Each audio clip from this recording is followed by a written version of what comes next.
வாழ்க வளமுடன் நண்பர்களே, ஹீல லைஃப் ஸ்டைல் தமிழ் சேனலுக்கு உங்களை வரவேற்கிறேன்.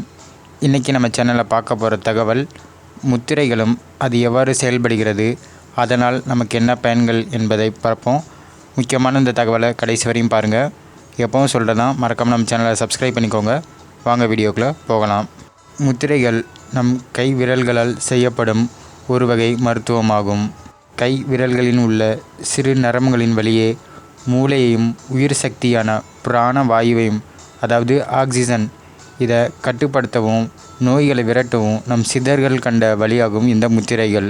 நம் கைவிரல்களில் ஒவ்வொன்றிற்கும் ஒவ்வொரு விரலுக்கும் ஒவ்வொரு பஞ்சபூதங்கள் அடங்கியுள்ளது.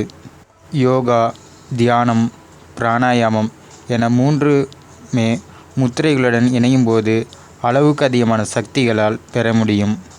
நம் கை விரல்களை குறிப்பிட்ட நிலைகளில் ஒன்றோடு ஒன்று சேர்ப்பதன் மூலம், மடக்குவதன் மூலம் பஞ்சபூத சக்திகளை கூட்டவும் குறைக்கவும் சமன் செய்யவும் முடியும். இதன் மூலம் உடலையும் மனதையும் சீர்படுத்த எளிமையான வழியாகும் இந்த முத்திரைகள். உடலில் 7 சக்கரங்களும் மேலும் 72,000 நாடிகளும் இயங்குவதாக நம் சித்தர்கள் கூறியுள்ளனர். இந்த உலகில் இருக்கும் பஞ்சபூதங்கள் நம் கை விரல்களில் உள்ளன. அவை: பெருவிரல் நெருப்பு சக்தியாகும், மணிப்பூரகம்.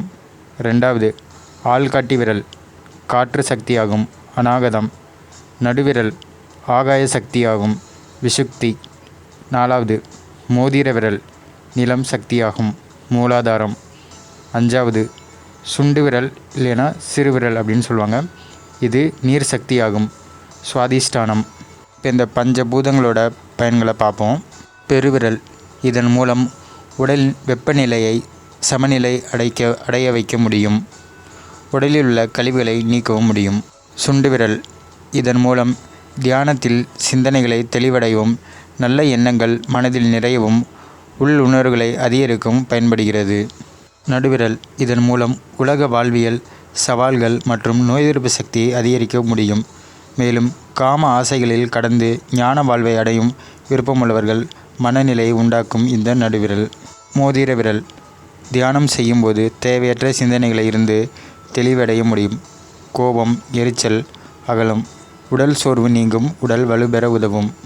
கடைசியாக சுண்டு விரல், நுண்ணறிவு மற்றும் உள்ளுணர்வு அதிகரிக்க செய்கிறது. பாலுணர்வு, சிறுநீர் பிரச்சனை, உடலியல் பிரச்சனைகளை சரி செய்ய உதவுகிறது இந்த சுண்டு விரல். முத்திரைகளில் ஏராளமான உள்ளன. மேலும் நம் உடலில் உள்ள மிக கொடிய நோய்களை கூட எளிமையாக இந்த முத்திரைகளின் மூலம் நாம் விரட்டி அடிக்கலாம். இந்த ஒரு மருந்து மாத்திரையும் 5 பைசா செலவில்லாமல் இந்த முத்திரைகள் மூலம் ஏராளமான நன்மைகள் அடையலாம். மேலும் முத்திரைகள் என்பது ஆங்கில மருந்து போல உடனே செயல்படாது. ஆங்கில மருந்து பக்க விளைவுகள் மட்டுமே ஏற்படுத்தும். முத்திரைகளால் நாம் நிவாரணம் பெற பொறுமையும் கால அவகாசமும் கண்டிப்பாக தேவை. இது மிக மிக முக்கியமானதாகும். மேலும் ஒரு தகவல்: கோவில் சிலைகளிலும் தூண்களிலும் ஒவ்வொரு தெய்வமும் ஏதாவது ஒரு முத்திரை நிலையில் இருக்கும். இதை நீங்கள் கவனித்திருப்பீர்கள். அந்த தெய்வ சிலைகள் உணர்த்துவது என்னவென்றால், நாமும் முத்திரைகள் மூலம் பயன்பெற வேண்டும் என்பதற்காகவே கோவில் சிலைகள் அவ்வாறு நிறுவப்பட்டுள்ளன. மருந்தில்லா மருத்துவமாகும் இந்த முத்திரைகள். பாசிட்டிவ் எனர்ஜியை அதிகரிக்க முடியும் இந்த முத்திரைகளால். ஒவ்வொரு முத்திரையும் இருக்குது, அதோட பயன்களும் என்னென்ன மருத்துவ குணம்ன்றதை வரும் வீடியோக்களில் பார்ப்போம். ஏராளமான முத்திரைகள்னால் நாம் அன்றாடம் வாழ்க்கையில் மன மகிழ்ச்சியுடன் இருக்க முடியும். செலவில்லாத இந்த அற்புத முத்திரைகளின் மூலம் வாழ்க்கையில் முத்திரை பதிக்கலாம். இந்த தகவல் உங்களுக்கு பயனுள்ளதாக இருக்கும்னு நினைக்கிறேன். மறக்காமல் நம்ம சேனலை சப்ஸ்கிரைப் பண்ணிக்கோங்க. எல்லாருக்கும் இந்த வீடியோ ஷேர் பண்ணுங்கள். நன்றி.